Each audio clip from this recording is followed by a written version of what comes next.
Bringing in Michael Hotar back here for another edition of the No Huddle with Bayou Report. You know the drill by now. Let's start this off with a trivia question. I find the cornerback position in the NFL is one of the most misunderstood and miscategorized. Throughout this offseason, we have seen Stephon Gilmore of the New England Patriots heralded as the best cornerback, definitively. There is a starting cornerback in the NFL who has given up less yards, less touchdowns, and has a lower quarterback rating against the last 2 seasons.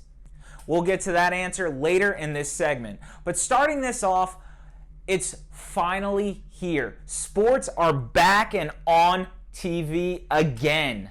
What a great feeling it is after we have been without sports for what feels like an eternity. Major League Baseball is set to begin their action for their shortened 60-game season this weekend, as well as the NBA resuming their season to give us the finale we all deserve. But most importantly, that means for Pelicans fans, Zion Williamson and the Pelicans are back in action, competing for that final playoff spot. Prior to the season beginning, my preseason pick for the NBA Finals was the Milwaukee Bucks and the Los Angeles Clippers. I had the Clippers taking down the Bucks in 7. I'm sticking to that pick. I'm still going with Clippers over the Bucks to finish off the NBA season. All predictions aside, it is nice to finally have sports back in business. Next up, we're getting a blast from the past here. On September 12th, we're going to get to experience another major star of the 90s. That's none other than the Iron Man, Mike Tyson. Tyson is set to face Roy Jones Jr. in an 8-round exhibition bout. So for someone who grew up in the 90s like myself, this is going to be a chance to experience what Iron Mike was all about. The final topic for this edition of the No Huddle is none other than the Washington football team. Yeah, that's right. The Redskins, in light of their name change, don't exactly have that name yet, so they're moving forward to be known as the Washington football team.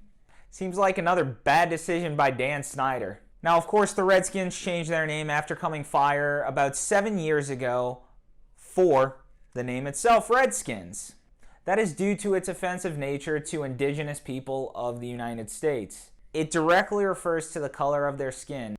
One of the surveys that gets referenced a lot when it comes to the name Redskins is that only 10% of Native Americans find this term offensive. Calculating that down to an exact number, that means over 500,000 Native Americans find that term offensive, assuming that poll to be true. So my question becomes, is it really worth keeping that name when it offends 500,000 people? A name that directly refers to the color of their skin? Probably not. Not only was Dan Snyder late in changing the name, he can't even decide on the new name. And then we can just chalk this up to more mismanagement from Dan Snyder. You like that? You like that? I asked earlier in this segment, who is the cornerback that has given up less yards, less touchdowns, and a lower quarterback rating against over the last 2 years than Stephon Gilmore? That answer is none other than former LSU star and current Buffalo Bills cornerback Tre'Davious White. Since winning Defensive Player of the Year last season, Stephon Gilmore's been talked about as the number 1 corner in the NFL.